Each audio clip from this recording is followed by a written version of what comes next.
40 years. 40 years of forced silence, of pretending the frost on that cab door was just condensation, of convincing myself that the impression I saw pressed into the cold, unforgiving metal was a trick of the light, or a bear, or anything at all that belonged in the known world. But the memory of that raw, heavy impact, the sheer scale of the displacement on the steel, it still rattles the dishes in my cupboard at 3 in the morning. I still feel the cold seep into my hands when I look at the passenger side door of any pickup, seeing the shape I saw that morning, an impossibility made manifest. If I told you the truth about the actual size of the things that watch us from the impenetrable darkness of the old-growth forests, you would never again be able to look at a distant ridgeline without feeling the weight of their scrutiny. I know this for a fact, because I haven't been able to step past the tree line for 4 decades. I am a captive of a single terrible moment, frozen in the high country of the Cascades. I should have died that night. Perhaps a clean, quick death would have been a mercy. But something else chose otherwise. Something decided that I needed to remember, that I needed to carry the burden of that knowledge, an anchor wrapped around my throat. Before we begin, consider subscribing, and let me know in the comments where you're listening from. I was Frank Miller, though that name feels like it belonged to a different man now, a younger man, one who still believed in maps and boundaries. In those days, I was nothing if not dependable. A ghost in the forest, one of the last true trackers the state of Washington employed before they digitized everything and replaced boots on the ground with drone surveillance and thermal imaging. My official title was Forest Service Patrol, but most of my work was highly specialized search and rescue, SAR operations, fire boundary enforcement, and, unofficially, finding the things that shouldn't have been lost and ensuring the things that shouldn't have been found stayed hidden. I knew the Olympics in the North Cascades like the back of my own calloused, cracked hands, the ones that, ironically, were small enough to fit neatly into a glove, unlike the print that ruined my life. I came from a long line of men who lived and died by the rhythm of the woods. My grandfather logged cedar until he dropped. My father was a warden who spent his retirement carving bird feeders that no bird ever dared approach. For me, the mountains weren't a hobby or a place to escape. They were the air in my lungs, the constant, low-thrumming frequency of existence. When I was 34, I was arguably at my peak, physically tireless, mentally sharp, and possessing an intuition for the landscape that bordered on the psychic. I could smell a storm 3 hours before the barometer dropped, and I could tell you the difference between a deer's shadow and a mountain lion's shift in weight simply by the sound of disturbed pine needles 40 yards away. But being that integrated into the wilderness comes at a cost. The forest is honest, brutal, and always present. People aren't. My wife, Sarah, used to look at me across the dinner table when I was actually home for dinner, and her eyes held a weariness that went beyond simple exhaustion. It was the look of a woman who was perpetually waiting for a husband who was always spiritually miles away, smelling of ozone, stale campfire smoke, and damp wool. We lasted 7 years. 7 years of me prioritizing a lost German shepherd or an out-of-control wildfire over a school play or a mortgage payment. The divorce was quiet, finalized while I was miles deep tracking a runaway teen in the rainforest section of the peninsula. I didn't fight it. The woods were my mistress and they are a demanding one. I was alone, but I wasn't lonely. I had the routine. My life was a series of long shifts, usually spent sleeping in the cramped back of my heavily modified 1986 Chevy K30. That truck was my sanctuary, my office, my bunker. It was a beast.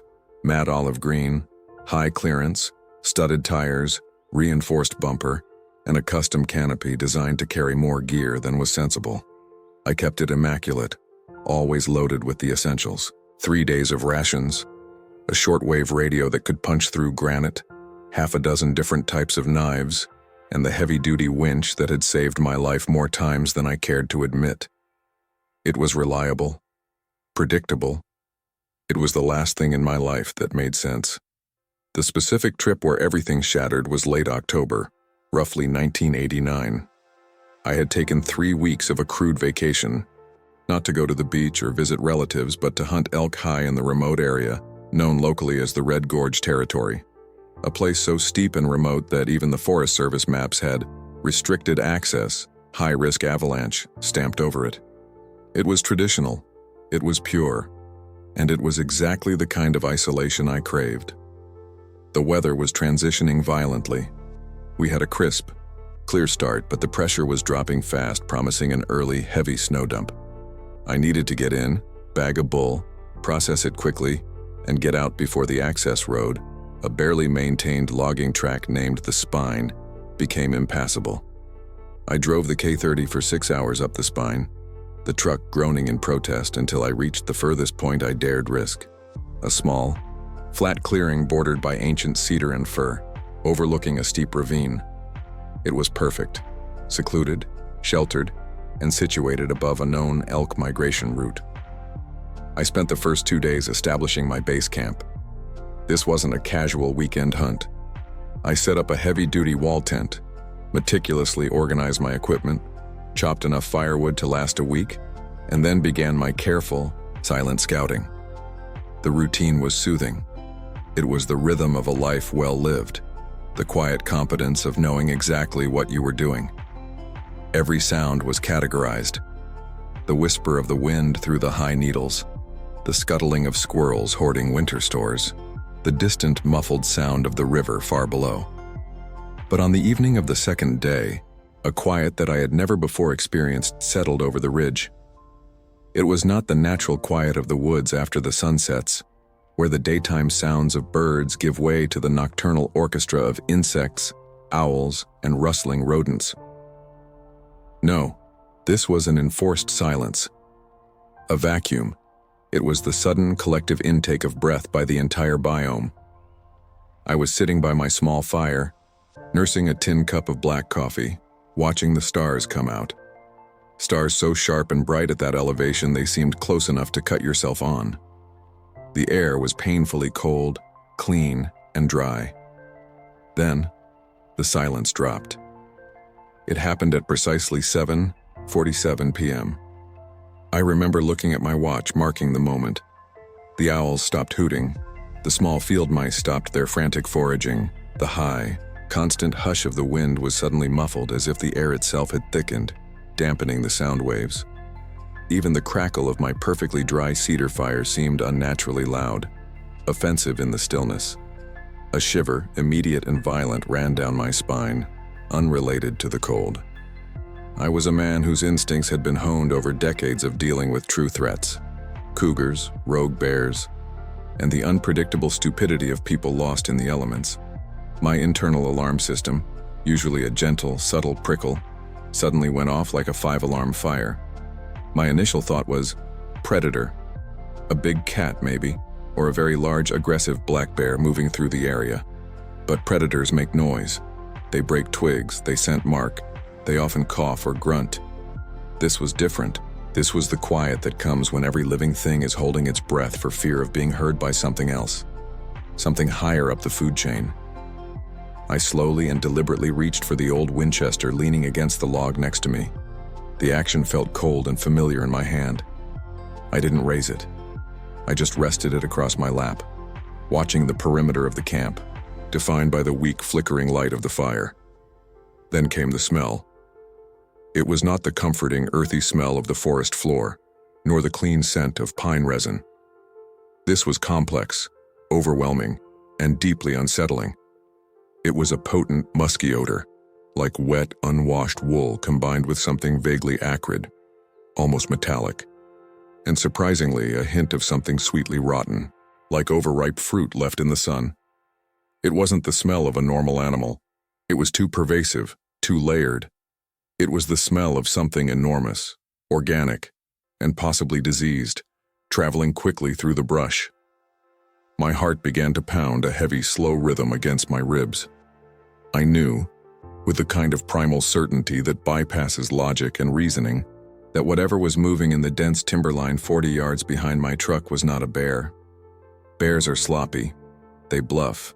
They move with brute force. This felt surgical, intelligent. I extinguished the fire immediately by dumping the coffee remnants and then covering the coals with dirt, plunging the camp into absolute blackness. The cold darkness was immediate and overwhelming. My eyes, accustomed to the low firelight, struggled to adjust. I sat motionless, breathing slowly through my mouth, listening past the pounding in my ears. The sense of being watched intensified, becoming almost physical, like the focused beam of a cold, invisible spotlight aimed directly at me. It wasn't the vague, unsettling feeling of isolation. This was active, purposeful surveillance. Whatever was there knew I was there. It was evaluating me. The silence was the most damning evidence. If it had been an animal, the deer I had seen earlier would have spooked, crashing through the brush in a panicked flight. But they were gone. Everything was gone. I remained frozen for what felt like hours, Winchester ready, safety off. My old instinct, the one that had saved my life in burning canyons and freezing whiteouts, was screaming at me, "Run, abandon the camp, get to the truck, and run." But I was 34 years old, trained in survival, and deep in restricted territory. Abandoning camp meant losing thousands of dollars worth of gear, not to mention the truck, which was essential for survival. More importantly, it meant yielding to an unknown terror, a failure I wasn't prepared to accept. Sometime around 10:00 p.m., I heard the first disturbance. It was subtle, barely a sound, yet it cut through the oppressive stillness like a knife through silk. It wasn't a step. It was a very quiet, slow, deliberate shift in weight, coming from the direction of the timber. It sounded like a boulder being carefully rolled onto damp earth, but muffled, deep and heavy. Whatever had made that sound was immense, possessing a mass that defied the usual fauna of the area. It was too dense, too grounded, and it was close. Too close. I never heard it approach my truck. That was the genius of it. The terror. My K30 was parked facing the logging road, about 15 feet away from my tent setup. It was shielded from the timberline by a large, ancient fallen log. If anything large had walked around that log, I would have heard the scraping of fur on bark, the crunch of needles underfoot. But I didn't. I stayed awake, vigilant, throughout the entire night. The musky scent lingered, sometimes fading, sometimes returning with a rush of ozone that made the hairs on my neck stand up violently. I felt the pressure of its gaze until the very first gray-pink sliver of dawn broke over the eastern peaks. As the light returned, the intense pressure slowly began to recede, not with a crash or a retreat, but a slow, intelligent withdrawal. The forest did not immediately spring back to life. Instead, the oppressive silence lingered for another half hour, giving way eventually to a cautious return of the birdsong, tentative and uncertain, like children checking if the monster was truly gone. When I finally allowed myself to stand up, my legs were numb and stiff. I felt physically depleted, as if I had wrestled with something massive all night long. The first thing I did was check the tent perimeter. Nothing. No tracks, no broken branches, not a single visible sign in the damp earth near the campfire. It was too clean, too careful. I started packing with a speed and frenzy that belied my usual meticulousness. The hunt was over. My internal voice, once just screaming, "Run," was now simply repeating, "Leave, leave, leave," on an endless loop. I had to get out, and I had to get out immediately. I grabbed my sleeping bag and tossed it onto the hood of the truck, moving with unnatural haste to unlock the passenger side door to throw in the heavy gear. I was reaching for the handle, the metallic, cold handle of my familiar, dependable Chevy K30, when I stopped. My breath caught in my throat, freezing into a tiny cloud in the frigid morning air. The world tilted sideways. There, precisely centered on the passenger side door, just below the window, was the undeniable evidence that the silence and the smell had not been a hallucination, nor a bear, nor a trick of the exhausted mind. The door panel was heavy-gauge steel, coated in years of industrial paint. It was cold enough that any moisture would instantly freeze, and pressed into the faint layer of early morning dew that covered the metal, creating a perfect, three-dimensional negative of extreme scale, was a handprint. It wasn't a paw print. It had a thumb, 4 long fingers, and a massive, heavy palm. It was the clear, horrifying impression of a colossal human hand, but it was impossibly large. If I placed my own hand next to the base of the thumb, my fingers wouldn't even reach the first knuckle of the print's colossal fingers. The palm was wide, the fingers thick and blunt, and the pressure exerted to create the indentation was immense. It had slightly bowed the sheet metal inward, a deformation so subtle that you had to look at the reflection to catch the warp, but undeniably there. The edges of the print were already beginning to melt slightly in the sun, but the condensation around the deeply pressed lines of the palm and the fingertips was still frozen, holding the perfect, impossible geometry of the impression. It was huge, ancient, and intelligent. It hadn't scraped the door, it had placed its hand there, as if testing the texture of the metal, as if leaving a calling card. My knees weakened instantly. All the training, all the resilience, all the decades of mountain expertise evaporated in that single horrifying second. I was no longer a hunter. I was prey who had just received a final warning. I stood there for an eternity, staring at the physical manifestation of the thing that had watched me sleep. The knowledge crashed over me. This thing hadn't just watched me. It had approached my sanctuary, touched my vehicle, and left this chilling, undeniable mark. It was not a mindless beast. It was a calculating entity. And I realized the most terrifying truth of all. My truck door had been locked. It could have ripped the door off, but it hadn't. It had simply left a signature. A message that said, "I know you're here, and I let you live." The cold metal of the truck, the morning light, the sudden rush of the returning wind, it all seemed distant, submerged. The only real thing in the universe was that massive, silent print on the olive green steel. I reached out a trembling finger not to touch it, but to measure the sheer impossible span of the thing that made it. The sheer scale of that hand was a statement, a final definitive declaration of dominance in a territory I had always thought was mine. And the terrifying realization of why it had left the print, not on the hood, not on the tire, but right next to the handle I was about to grab, was the foundation of the fear that would forever define my existence. I had been tested, examined, and finally dismissed. That morning, I became a man whose life was irrevocably split between the reality I thought I knew and the colossal, terrifying truth etched into the door of my favorite truck. A truth that explained, instantly and perfectly, why I could never, ever return to those mountains again. The metal didn't just bend, it groaned, a sickening, pressurized sigh of defeat that still echoes in the deepest parts of my sleep. It wasn't a casual bump or the careless scrape of a passing elk. This was calculated. This was the application of focused, impossible force, delivered with a strange, almost delicate precision. I should have turned the ignition, flipped the lock, and driven straight through the rising dawn back to civilization, burying the memory under pavement and diesel fumes. But I didn't. That impression, pressed deep into the aluminum skin of the driver's side door, held me captive, freezing the blood in my veins like the sudden, sharp drop in mountain temperature before a snow squall. That print wasn't just evidence of size, it was evidence of intellect. A raw, colossal signature left not in fury or desperation, but as a deliberate punctuation mark in the silence. It wasn't a warning, not exactly. It felt more like a confirmation, a statement of fact. I was here, and now you know it. Before we continue this slow walk back through the frozen terror of that morning, consider subscribing. And please let me know in the comments where you're listening from.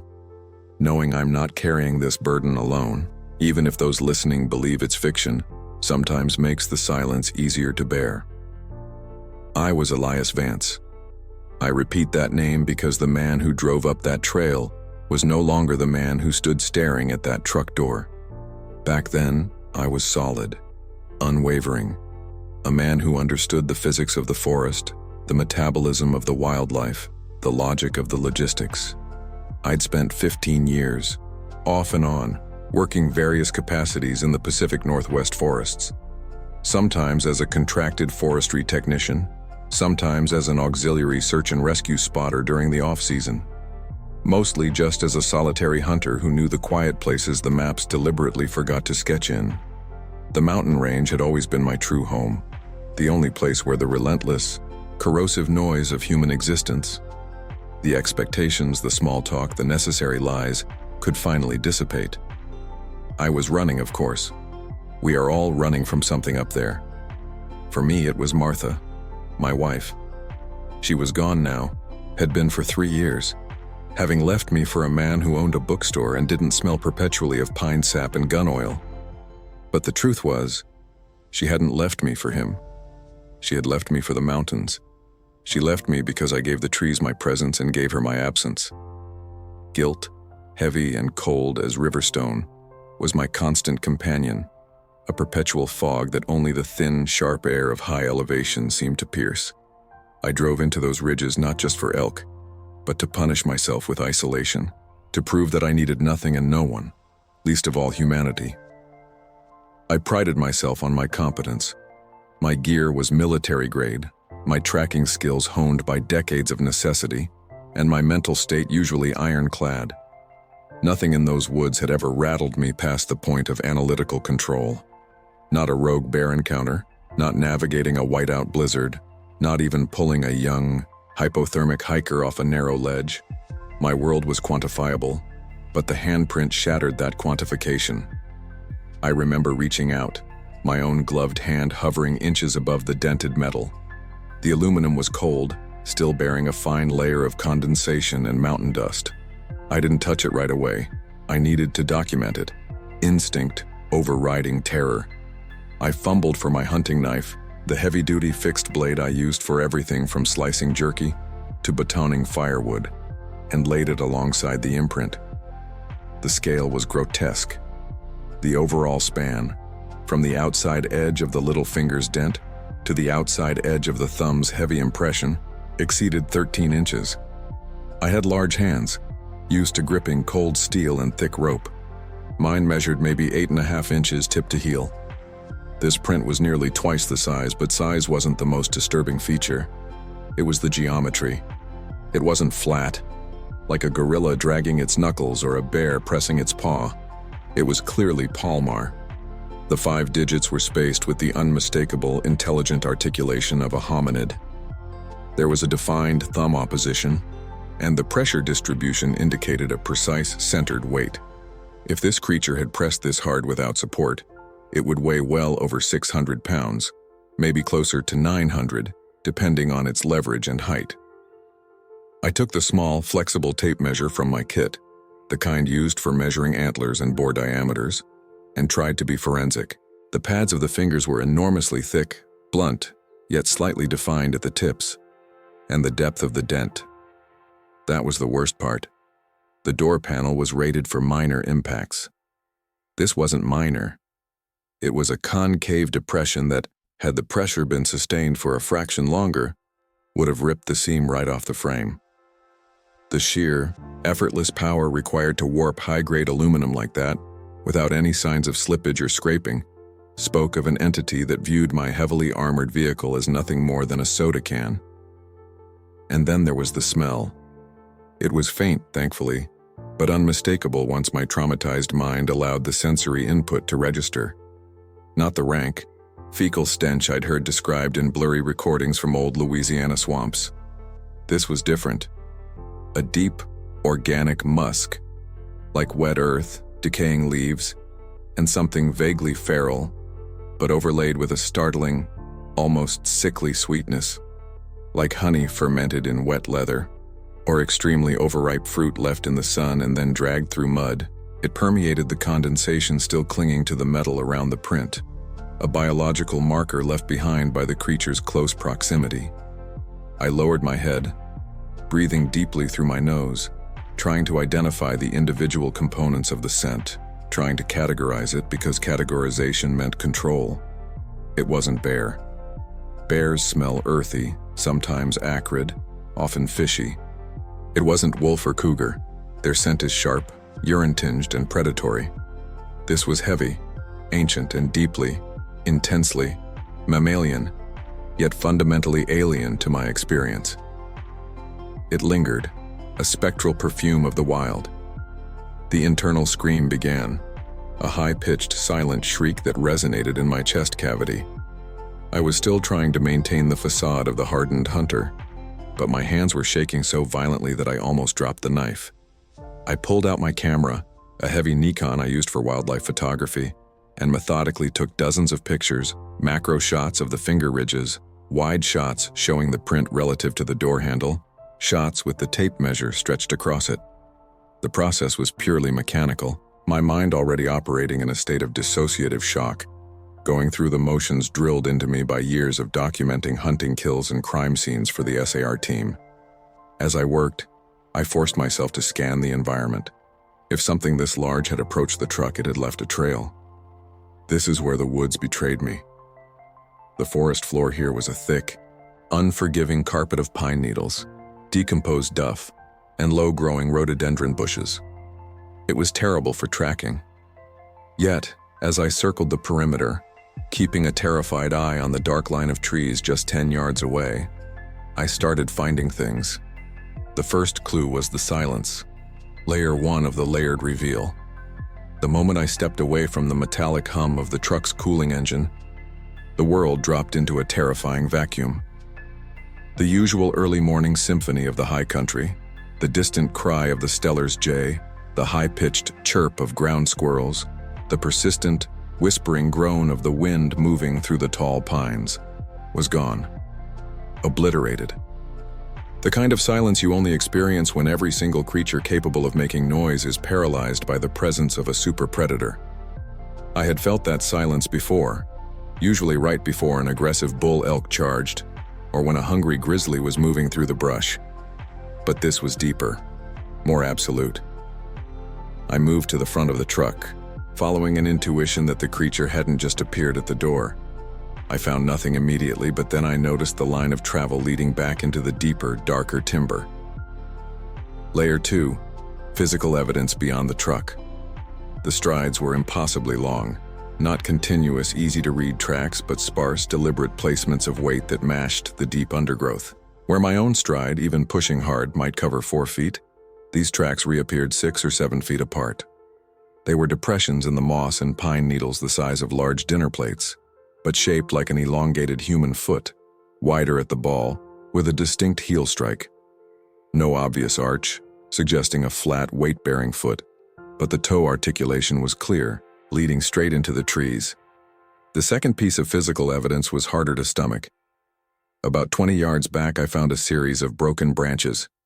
They weren't snapped by a falling limb or a moose rubbing its antlers. These were clean breaks, high up, too high. I measured them against a nearby standing pine. The lowest clean break was roughly 10.5 feet off the ground.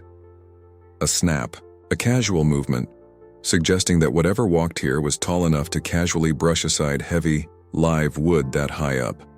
A giant. A literal walking monolith of muscle and bone. I tried to rationalize it. This was the desperate internal monologue of the civilized mind collapsing under the weight of the impossible. It's a hoax. Some local kids with a high-powered hydraulic press and a long ladder. No, the nearest road was 50 miles away, and the complexity of forging that print in metal was absurd. It's a bear, standing on a rock, misaligned. No, the geometry was wrong. It was too human, too five-fingered, not clawed. It's mountain madness, hypothermia setting in, playing tricks on my eyes. But the camera had recorded the image. The tape measure had confirmed the dimensions. The dent was real, cold, hard fact. I retreated back to the truck door, running my finger along the curve of the dent. It felt like polished stone. The truth, the one I had refused to acknowledge since reading my first blurry pamphlet back in the 70s, was staring me in the face, pressed right into the chassis of my last refuge. This wasn't an animal. It wasn't a hallucination.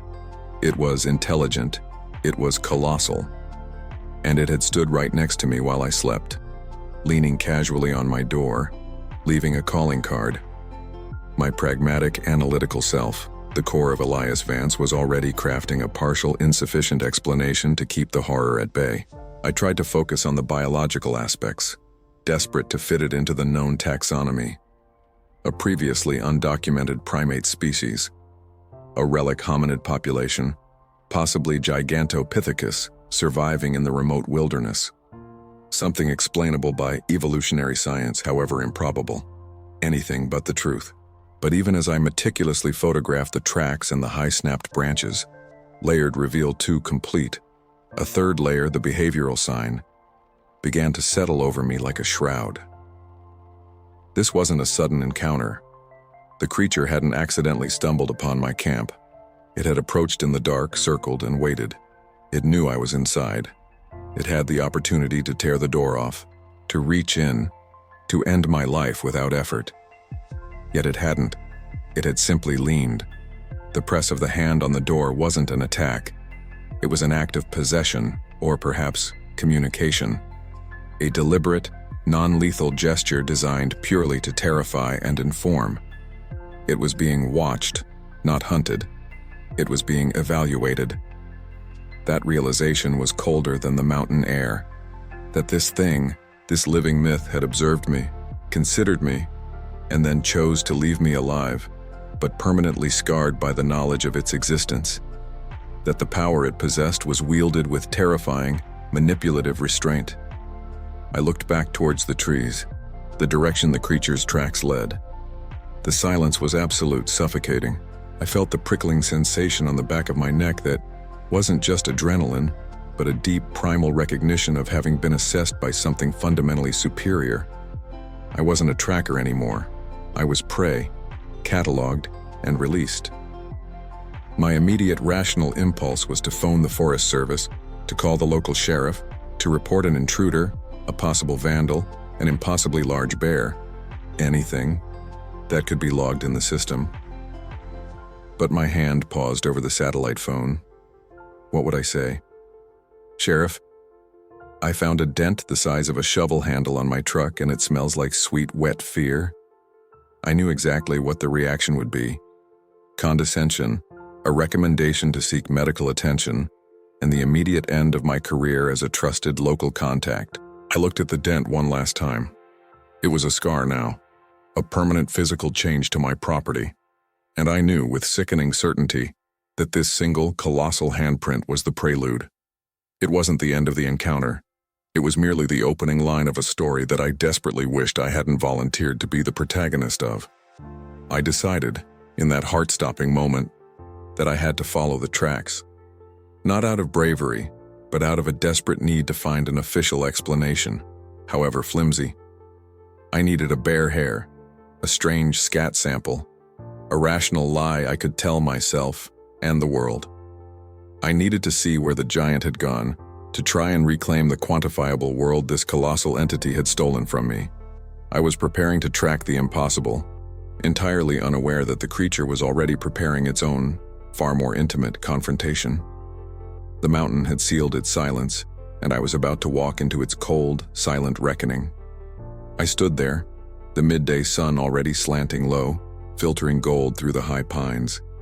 The air had started to bite, carrying the sharp, clean scent of approaching autumn frost, but all I could smell was the metallic taste of adrenaline and the dust kicked up by my own frantic footsteps. That handprint. It was an insult to geometry, a violation of scale that no textbook animal could account for. I must have spent a full 20 minutes just tracing the outline with my eyes, not daring to touch it again, afraid the oils from my fingers might somehow erase the impossible proof of what had stood beside me while I was asleep or miles away. The print itself was still the focal point, a grotesque masterpiece pressed into the accumulated dirt on the driver's side door. It wasn't a smear or a casual drag mark. It was purposeful. 5 distinct digits, thick and spatulate, the pads pronounced, the palm wide enough to swallow a dinner plate whole. My own large, weathered hand, a hand accustomed to the recoil of a rifle and the bite of a winch cable, looked childlike and brittle next to that monumental indentation.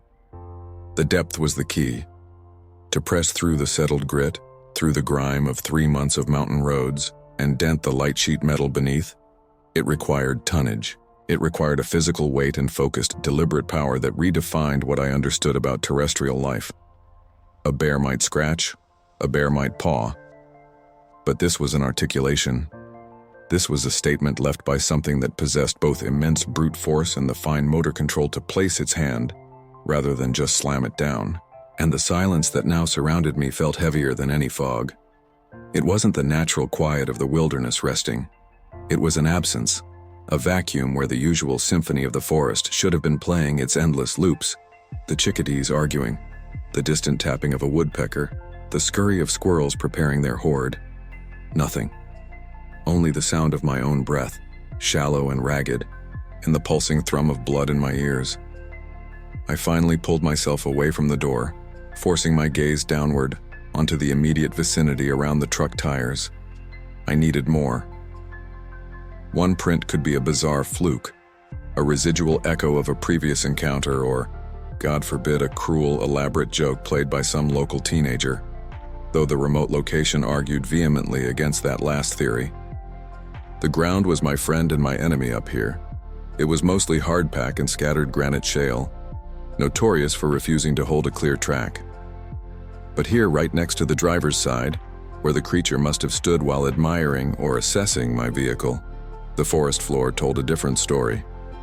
I noticed the moss first. A thick, vibrant cushion of emerald moss, clinging stubbornly to a low, damp boulder. It was flattened.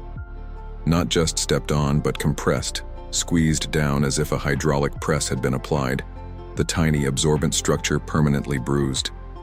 The area was roughly 18 inches wide, an oblong depression that led right up to the truck door. I dropped to my knees, ignoring the sharp discomfort of the granite digging into my old joints, and ran my hand over the crushed vegetation. It wasn't fresh. It wasn't wet with dew or sap. It had happened maybe hours earlier, perhaps even before sunrise, while I was still blissfully unaware, nursing my coffee by the dwindling embers of the fire pit 100 yards away. I started looking for the transition, the steps leading away. The creature hadn't used the narrow path I had cleared. It had stepped directly into the dense undergrowth, choosing the hardest route. And that was terrifying because it suggested a complete lack of concern for noise, or maybe a complete lack of need to worry about being detected. Moving slowly, agonizingly, inch by inch, I began following the subtle clues. Pine needles, centuries old and tightly matted, had been scuffed, shifted against the natural flow of the slope. Then came the broken branch. About 6 feet back from the truck, a young, resilient sapling of mountain hemlock about 2 inches in diameter was snapped clean off. It hadn't been bent by wind or storm. The break was sharp, horizontal, and far too high for any deer or bear to cause accidentally. I pulled out my hunting knife and measured the height from the ground. 7 feet, maybe a fraction more. The tree was robust. Whatever moved through here didn't detour around obstacles, it simply pushed them aside. This wasn't merely a large animal. This was a being moving with the imperious confidence of something that knows it has no natural predator. Something that views the forest not as a challenge, but as its personal hallway. And then there was the smell.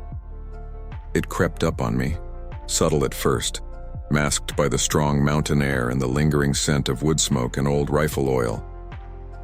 But as I focused, inhaling deeply, trying to catalog the disturbance, it settled over me like a humid blanket. It was pervasive, rich, and utterly foreign.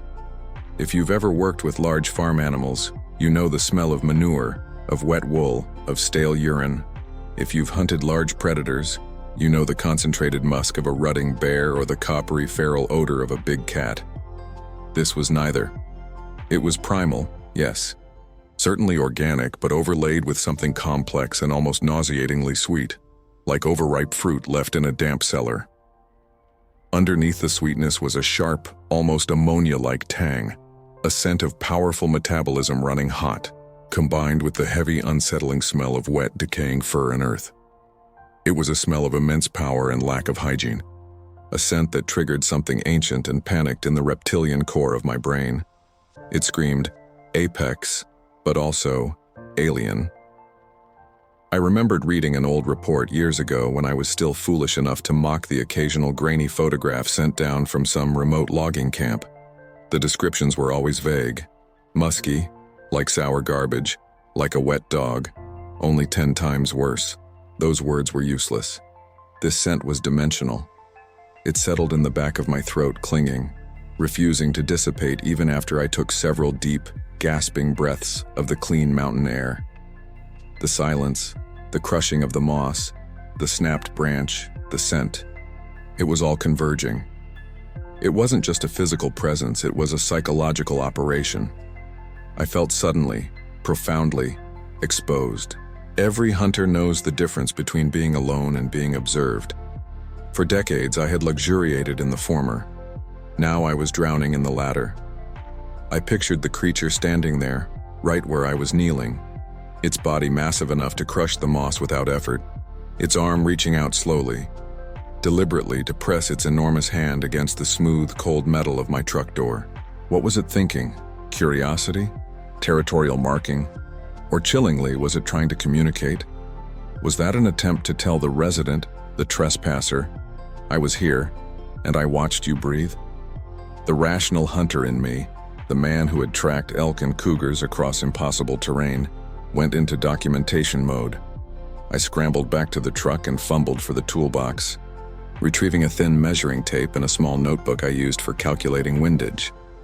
The absurdity of trying to quantify terror with a ruler was not lost on me, but I needed the numbers. I needed to anchor this impossible event in reality, to give the beast a concrete measurement before my mind discarded the whole memory as a waking nightmare. I carefully measured the span of the handprint, nearly 17 inches from the base of the palm to the tip of the longest finger. The palm pad itself was almost 10 inches wide. I noted the specific pattern of the pressure, the subtle ridges that suggested fingerprints unlike anything human, yet undeniably intelligent in their formation. I drew a clumsy sketch adding annotations about the depth of the depression in the sheet metal. Every number I recorded, every line I drew served only to increase the corrosive dread settling in my chest. The evidence was irrefutable, monumental, and impossible. As I worked, the shadows lengthened dramatically. The mountains, which had been comforting sentinels all my life, began to transform into massive, brooding silhouettes. The light retreated quickly, pulling back the veil of visibility, replacing it with deep purple and indigo gloom, the domain of the unseen. I was alone, miles from the nearest road, documenting the physical proof that a creature of myth had not only found me, but had chosen to leave its signature on my sanctuary. The psychological weight was unbearable. I realized that whatever had left the mark knew exactly who I was, or at least knew I was the inhabitant of the vehicle. It had approached my camp, bypassed the smell of my breakfast fire and my sleeping bag, and focused its attention directly on the truck. Why? I remembered a feeling from early that morning, hours before I even left camp, a moment of inexplicable discomfort. I had dismissed it as a bad night's sleep. The sensation was less about sight or sound and more about pressure, like standing at the bottom of a deep swimming pool. I had felt heavy, observed. The forest had seemed unnaturally still even then, a silence that usually meant a major predator was moving through. I had assumed it was a grizzly. I had done my safety checks, shouted my presence, and carried on. Now, I understood. That silence was not the forest holding its breath for a passing grizzly. It was the forest bowing to its true sovereign. It was the collective wildlife of this mountain range, recognizing the proximity of a creature so dominant, so ancient, that every rustle, every chirp, had been instantly suppressed. I hadn't been alone for a single moment since I arrived. I had been tolerated. I had been watched. And the watcher, the silent giant, had waited until I was gone, perhaps sensing the precise moment of my longest separation from the truck, to walk right up and place that heavy, damning hand on my door. It was an act of profound, silent authority. It was a warning delivered not through violence, but through pure, crushing presence. I carefully closed my notebook, the crisp sound of the paper snapping shut echoing too loudly in the evening calm. My hands were shaking uncontrollably now, not from cold, but from a realization that went deeper than fear. It was the complete, total erosion of my understanding of the natural world, replaced by a single terrifying truth. I was no longer the apex hunter. I was the prey, momentarily allowed to roam freely in the territory of something infinitely larger, infinitely older, and infinitely more silent. And it was waiting for me to make my next move. I stood up, slowly, making no sudden movements, and began to scan the darkening tree line, my heart pounding a rhythm against my ribs that was loud enough to carry through the quiet evening. I didn't see anything. But in the deep shadows that were beginning to pool beneath the immense pines, I felt the unmistakable, electrifying presence of something that hadn't left at all. It was still there. It was listening to my ragged breathing, calculating my response, watching the hunter who had just realized he was hopelessly outmatched. I needed to move, to leave this place immediately, but the truck door, bearing that monstrous dusty print, felt less like a means of escape and more like a magnet, anchoring me to the source of my sudden, profound vulnerability. The impulse to flee was overwhelming, but the professional hunter's instinct demanded one more confirmation. I needed to see where it had gone after it left the print. That required entering the deep, darkening woods, a terrifying prospect, but necessary to understand the pattern of the threat. The sun had officially dropped below the high ridge, casting the entire basin into a deep, sapphire twilight. The search would be brutal, dangerous, and likely futile. But I knew with absolute certainty that I could not sleep tonight until I had confirmation that the creature was truly gone. The mountain felt alive now, and every shadow seemed to conceal the massive watching eyes of the ancient resident who had marked my exit. I stood there, frozen, the morning air biting through the thin cotton of my thermal shirt, staring at the sheer absurdity of the imprint. It wasn't just the size, it was the chilling, unmistakable geometry of the thing. It was a hand, 4 digits and a thumb, placed high on the metal where the door transitions into the window frame, well above my eye level even on the slightly raised chassis of the pickup. It implied a casual height that redefined the scale of terrestrial life, and I am telling you, that realization hit me with a physical force like a heavy sandbag dropped onto my chest cavity. I reached out, my own hand trembling uncontrollably, and hovered my fingertips over the print. It was still there, distinct, even as the early morning sun started to warm the metal and might have melted away any subtle dew or moisture. The pressure had been immense, warping the thin layer of dust and dirt, yet the placement was delicate, a careful, deliberate touch, not a slam of rage. I traced the outline of the palm. My entire spread hand could fit easily inside the space between its thumb and forefinger. The pads of the fingers were massive, wider than a beer can, and horrifyingly, I could discern the faint, almost microscopic lines of dermal ridges. This wasn't a paw, not the rough, cracked pads of a large bear or a gorilla. This was the structure of a human hand, scaled up to monumental proportion, defined by a strength that was utterly alien. It was too intelligent in its construction, too familiar in its pattern to be an animal. It belonged to something that stood erect, something that looked at the world with a sense of complex manipulation.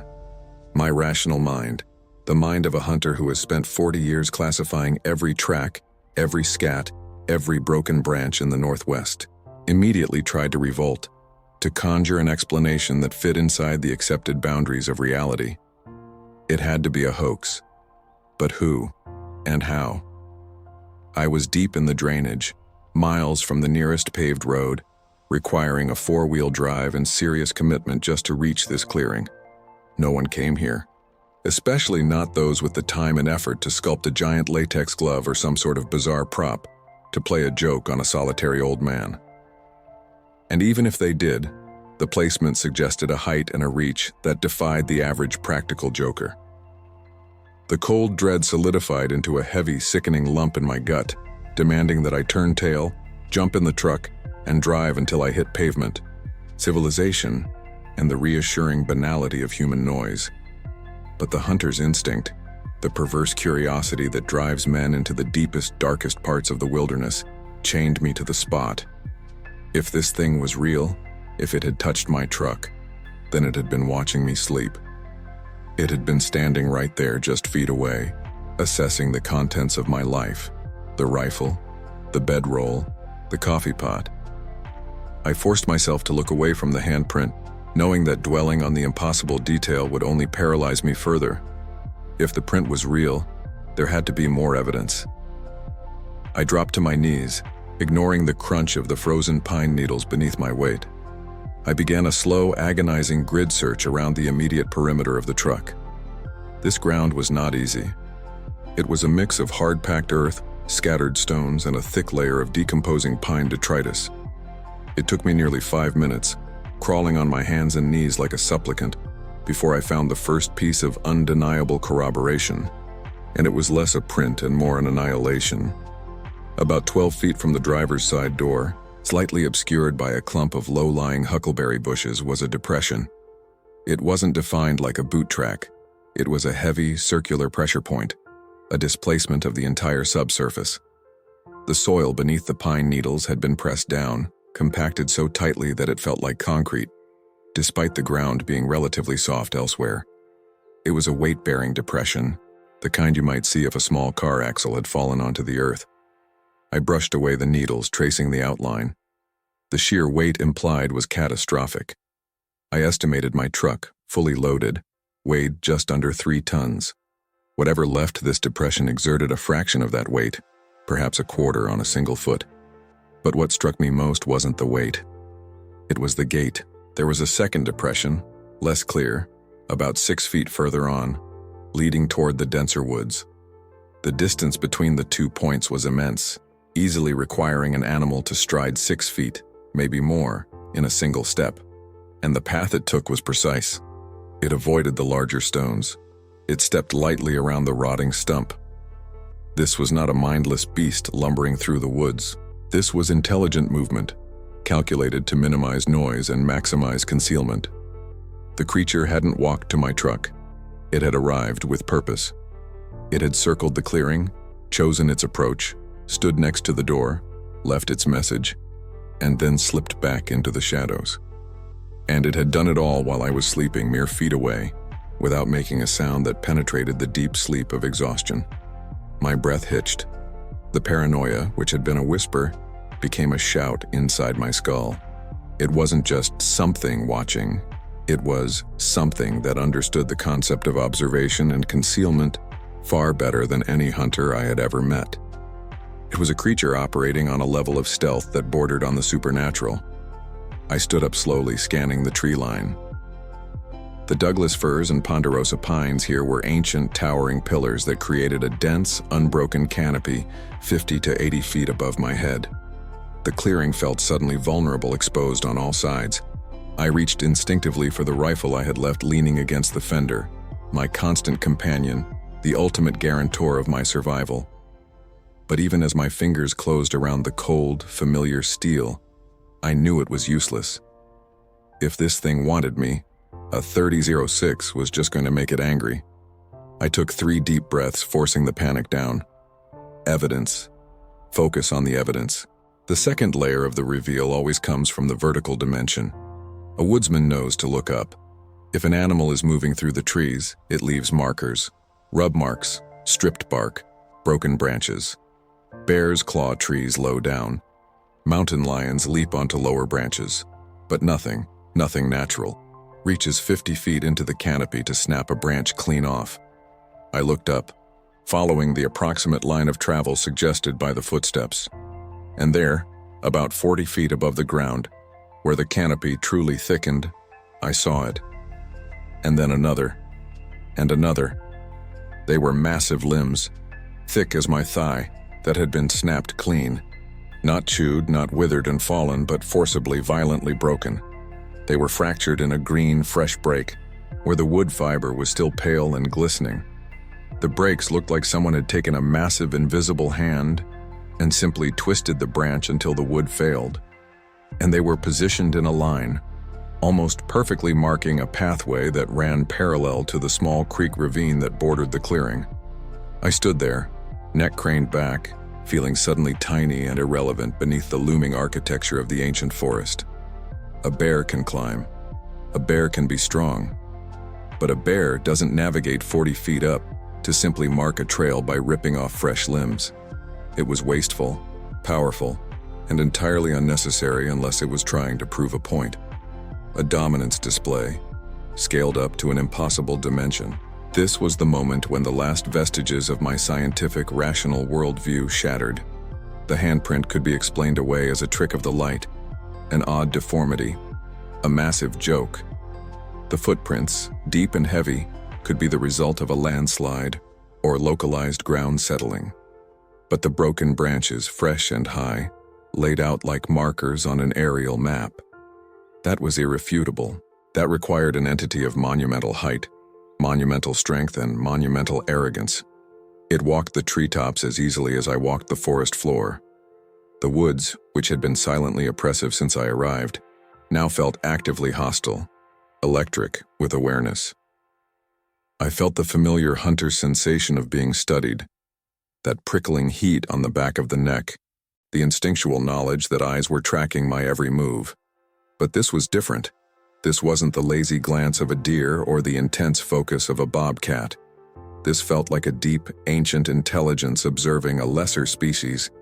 It was the feeling of being cataloged, understood, and dismissed. I spun slowly in a circle, the rifle now raised unconsciously to my shoulder, my vision blurring at the edges as adrenaline coursed through my veins. The air itself seemed to vibrate with a low-frequency hum, a sound more felt than heard, like the deep resonance of a church organ. I scanned the shadows, the tangled undergrowth, the dark gaps between the massive trunks. I was looking for movement, for color, for anything that didn't belong. And then the smell hit me, truly hit me, now that my body was flooded with adrenaline and my senses were on high alert. Before, it had been a vague musk, easily masked by the scent of pine and damp earth. Now, it was overwhelming. It was a complex, suffocating aroma. Not merely decaying flesh, though that was part of it, but something sweeter, richer, overlaid with the metallic sharpness of fresh blood and the pungent odor of wet, dense fur left out in the sun. It was the smell of the wild, concentrated and intensified, mixed with something profoundly unsettling, something sulfuric, like burnt rubber and old methane. I choked, clamping a hand over my mouth and nose, staggering back a step. The source of the smell was close. It wasn't drifting on the wind. It was stagnant, present, localized near the perimeter of the clearing, directly opposite where I had found the footprints leading back into the ravine. I knew with a certainty that reached into the marrow of my bones that I was no longer hunting.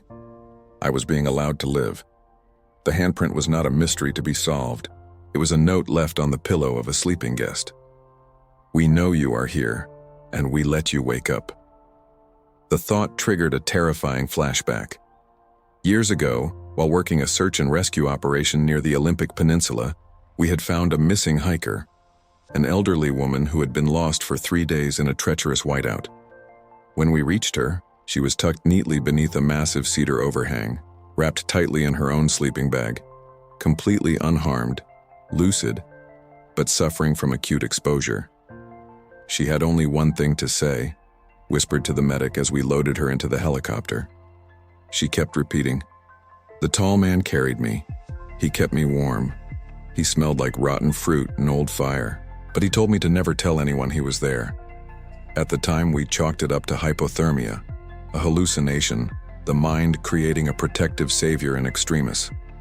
But standing there, breathing in that foul, sweet, burnt air, looking at the handprint left high on my door and the impossible broken branches above, I realized the hiker hadn't been delusional. She had simply encountered the third layer of the reveal, behavioral signifiers. The creature was not necessarily hostile, but it was absolutely, undeniably present. And it was highly intelligent, capable of making conscious choices about when to reveal itself and perhaps when to help. The guilt that often clings to me now, the guilt of survival, began to root itself then, in that moment of overwhelming evidence. I felt a profound sense of intrusion, of having wandered into a cathedral where I did not belong. The mountains were not ours, not truly. We leased them, we hunted them, we cataloged them. But there was an aboriginal presence, an ancient custodian that we had deliberately, willfully ignored for centuries. And that custodian had just left me a message. I lowered the rifle, not out of fear of retaliation, but out of a sudden, deep-seated respect. This wasn't a fight to win. This was a place to leave. But I knew, too, that I couldn't simply pack up my gear and pretend I hadn't seen it.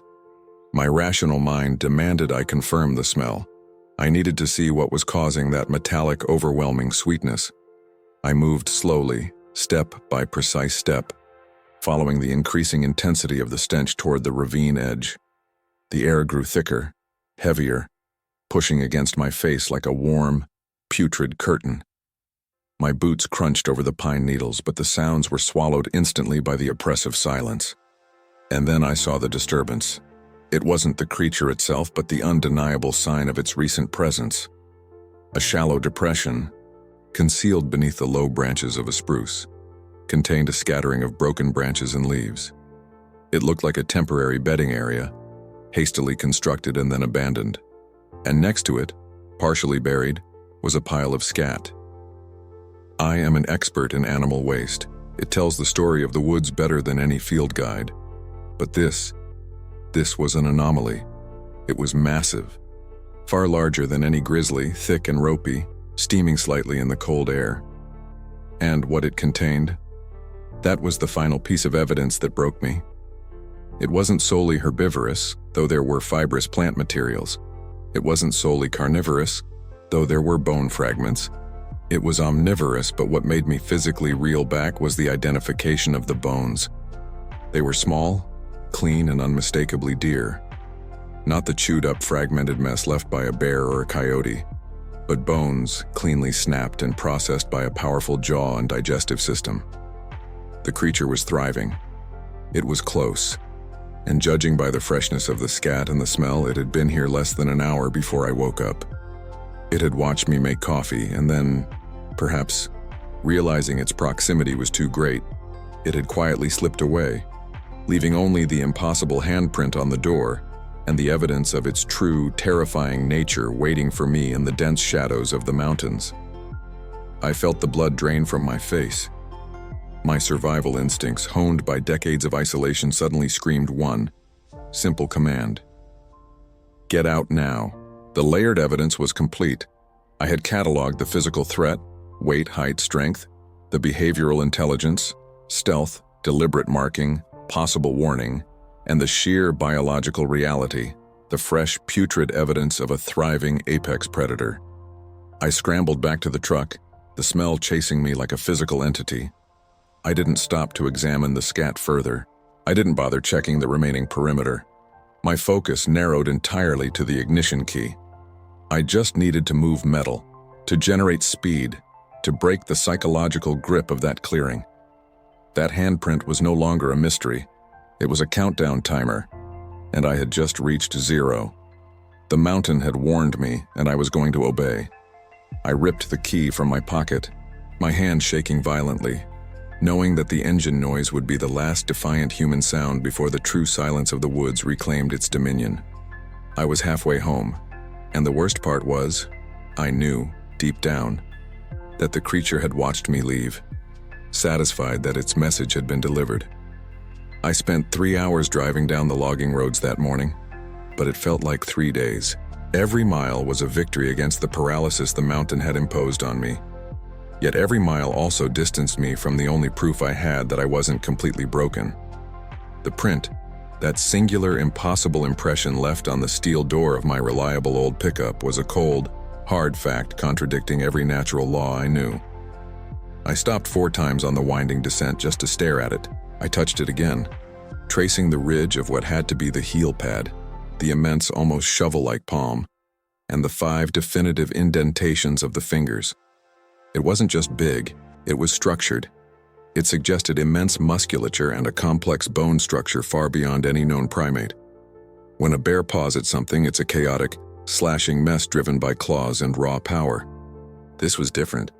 This was pressure. It was deliberate.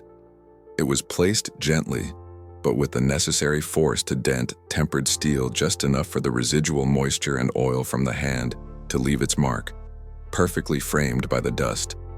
It was a signature, a message, and the intelligence behind that signature was what truly broke the seal of my sanity.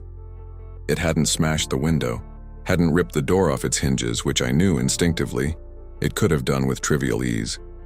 It had simply placed its hand, measuring the application of force, ensuring the mark was left, indelible and specific. It knew I would see it. It waited until I was gone to do it, or perhaps it did it while I slept, standing right beside the truck cab, breathing the same thin, cold air, listening to the rhythm of my panicked, shallow breath. The silence that had haunted the basin now chased me down the highway, settling like a thick, insulating blanket over my thoughts. I kept seeing the geometry of that palm print when I closed my eyes, that impossible, intimidating width. I tried to use my own hand for scale, holding it up against the windshield, but my hand seemed like a child's toy next to the mental image. The span must have been 18 inches, perhaps more. This wasn't a 7-foot man. This was a structure of ancient, overwhelming mass. When I finally reached the bottom, shaking off the high-altitude dread, the first place I drove to was the sheriff's substation in the valley town of Oakhaven. It was a cinder block building, smelling of stale coffee and industrial cleaner. Sheriff Brody was a tired man, 50-something, with eyes that had seen too much small-town drama and too little sleep. I told him everything, stumbling over the details, trying to sound rational when discussing a handprint the size of a dinner plate left on my truck door at elevation 11,000 feet. I omitted the paralyzing fear. I focused on the physical evidence. "Sheriff," I started, my voice sounding strained and high. "I know what a bear print looks like. I know what a mountain lion does to a fender. This isn't that. This is perfectly shaped, humanoid, but monumental." Brody leaned back in his worn chair, the springs groaning in protest. He took a long drag from his coffee, his eyes steady but distant. He wasn't bored. He was managing. He was filtering the wildness out of my story and trying to fit the residue into a known category of human behavior or natural occurrence. "Jim," he said, using my first name in that way small-town lawmen do when they're about to dismiss you gently. "You've been up on Red Peak for almost 2 weeks straight, right? Hunting season's winding down, weather's turning sour, you're sleep-deprived, you're cold." I slammed my palm onto the cheap laminate desk, regretting the sound immediately. "I'm not seeing things, Brody. Look at the truck." We walked outside. The late morning sun was brutal, exposing the damage clearly. Brody circled the truck, his face unreadable. He knelt down, ran a thick finger along the edge of the dent, then stood up, dusting off his jeans. "It's certainly a dent, Jim. Looks like something heavy hit it. Could be an old injury you missed, or maybe..." He paused, considering his words carefully. "Maybe a large animal." "A large animal with 5 distinct, non-clawed digits, Sheriff? And the weight distribution of something that stands upright?" I pressed. "It's not clawed, Brody. Look at the pads. It pressed its skin against the metal. It's dermal." Brody sighed, the sound heavy with resignation. "We get a lot of stories up here this time of year, Jim. Old mountain stories. The snow starts falling, the isolation hits, and people start seeing things they can't explain. We're in grizzly country. Sometimes they stand up, sometimes they lean. Maybe a particularly large one, maybe it slipped, or," he added, looking pointedly at the door handle, "it could be a clever kid with a prank mold and too much time on his hands." The sheer absurdity of the clever kid with a prank mold in the deep wilderness, miles from the nearest paved road, struck me dumb. It was the official narrative, the safe answer, the box they check when reality doesn't conform. "It's not a prank, Brody," I said, my voice dropping to a dangerous whisper. It felt like a threat, and a warning. "A threat from what, Jim?" Brody asked, his tone shifting slightly, now laced with professional concern. "You didn't see anyone, did you? No other vehicles? No strange individuals?" I shook my head. Nothing human, just the silence. Brody placed a hand on my shoulder, a gesture of paternal concern that did nothing to soothe the screaming dread inside me. "Look, file an incident report for the damage if you want the insurance to cover it. We'll log it as vandalism, unknown animal interaction. But Jim, my advice? Go home. Get some real rest, put this trip behind you, don't go back up there chasing ghosts." His dismissal stung. It solidified my isolation. It wasn't just that the wilderness held a secret. It was that the civilized world was constitutionally incapable of handling the truth of that secret. They didn't want the truth. They wanted a manageable explanation that didn't disrupt the established taxonomy of the woods. I left the station without filing the report. How could I describe the feeling of cold, ancient intelligence watching me to an insurance adjuster? The idea was ludicrous. I drove to the nearest motel intending to sleep, to process the shock. I stared at the handprint in the motel parking lot until the sun went down. The fear was still there, but now it was compounded by a furious, burning sense of injustice. They had dismissed my experience, but they had also inadvertently challenged the intelligence that had left the mark. They had turned a profound existential terror into unknown animal interaction. Sleep didn't come. I tossed and turned, replaying the last 24 hours. The smell of wet earth and musk, the crushing weight of the silence, the sheer geometry of the handprint. Every cell in my body screamed at me to forget the mountains, to sell the truck and never look back. I had my life. I had escaped. Survival 101 dictates that you abandon the place of trauma, but the hunter in me, the part that had spent decades learning to read the faint language of the high country, couldn't tolerate the inconclusive ending. The handprint wasn't just a sign, it was a conversation starter, and I had left the speaker waiting. Worse, I had left my primary gear, my best hunting pack, my spotting scope, my survival cache, back at the site, abandoned in my hasty retreat. That was the official reason, the rational excuse I gave myself. I need my gear. The real reason was far deeper, rooted in the sickening realization that I had been found, judged, and spared. I had run away from something that had chosen deliberately not to harm me. Why? Was it curiosity, superiority, or something darker, a calculated patience? I needed to know what I had run from. I needed to stand where I had stood before, not to fight. I knew now I couldn't fight this, but to witness. I had to see if the air still tasted that way, if the silence still pressed down with that physical weight.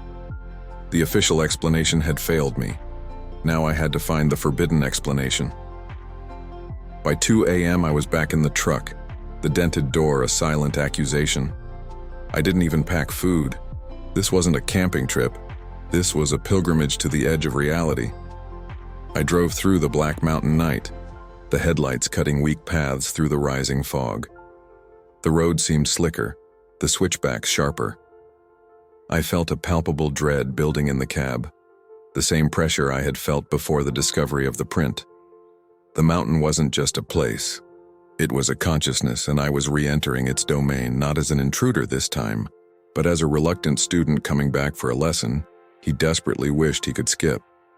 As I began to ascend the final deeply rutted logging road toward the place where I had camped, I noticed a change in the environment that was subtle, yet terrifyingly significant. The dense underbrush that usually lined the road seemed disturbed, not by heavy equipment or deer, but by something that had moved through it with a kind of clumsy, immense stealth. Saplings 4 inches thick were snapped cleanly about 3 feet from the ground, not splintered but broken with rapid, perpendicular force. I stopped the truck and killed the engine. The sound of the cooling metal ticking was deafening in the sudden, absolute vacuum of sound. I stepped out. The air here was colder, the humidity higher, and the scent was unmistakable. Even after the rain that had fallen briefly near the valley, the smell of rotten compost, musk, wet dog fur, and something metallic, like ozone or slightly soured blood, the same smell that had preceded the incident. I checked the truck door again. The handprint was still there, of course, but the fog seemed to cling to that specific spot, swirling slightly, almost like a localized condensation. I was back in the pressure cooker. My heart hammered against my ribs, a primitive drumbeat in the vast, ancient quiet. I reached into the back seat and retrieved the heavy military-issue flashlight, the kind that threw a beam like a lighthouse. My objective was simple: retrieve the pack and leave. But as I took the first hesitant steps toward the tree line, toward my abandoned campsite a quarter-mile up the deer trail, the plan dissolved. The true confrontation wasn't going to be about retrieving gear. It was going to be about acknowledging the truth that Sheriff Brody refused to accept. The truth that the hunter who leaves his sanctuary and runs away is never truly free. The mountains always wait, and the things that live within them have infinitely more patience than a man trapped by his own fear. I raised the heavy flashlight, swinging the powerful beam across the trees. The beam caught something just off the trail, maybe 50 yards in. It was a marker, a small pile of stones, stacked unnaturally high, the capstone perfectly balanced. A cairn. Not one I had built, not one a hiker would build in this remote spot. It was a signpost, a deliberate, constructed signal, left in the immediate vicinity of where I had run. It looked ancient, but the moss hadn't yet claimed the stones. It had been built recently. And as I walked toward the stack of stones, my boots crunching on the frozen pine needles, I had the undeniable, visceral knowledge that I was walking directly into a trap. Not a physical trap designed to harm me, but a psychological one designed to prove its own existence. The handprint had been the knock on the door. This cairn was the invitation inside. I felt the familiar prickling sensation on the back of my neck. I wasn't alone. I was being observed. The woods were not just watching, they were expecting me. I had come back for my answer, and whatever had left that print was ready to deliver it. I stopped breathing, listening past the frantic drumming of my own fear. A branch cracked, impossibly loud, deep in the thicket to my right. It wasn't the sound of a deer stepping lightly. It was the sound of something immense shifting its weight, just behind the thick screen of black cedar. I lifted the flashlight, my hand trembling, ready to pierce the darkness and finally, fully, look into the eyes of the impossible. The decision to go back was not one of courage, but of corrosive compulsion. It was the absolute inability to live with the unanswered question, the gaping void where my understanding of the wilderness used to reside. I had spent 48 hours trying to rationalize the impossibility of the handprint, the sheer force required to buckle the steel of the truck door, the sheer size of the thing that left it, and every logical pathway led to a dead end. Bears don't do that. Mountain lions don't do that. And men don't move like that. Silently, invisibly, leaving only the scar of their passing. I drove the spare truck, a beat-up Ford F-150 I usually only used for hauling firewood, back up the logging road. I parked a mile shy of the original site, tucked deep into a stand of old-growth spruce, the shadows already lengthening even though it was barely 4 in the afternoon. This time I didn't bring my usual hunting rifle. I brought the heavy-caliber Marlin, the one reserved for protection against the biggest, most unpredictable predators, and a shotgun loaded with double-aught buckshot, which felt woefully inadequate. It wasn't the firepower I needed.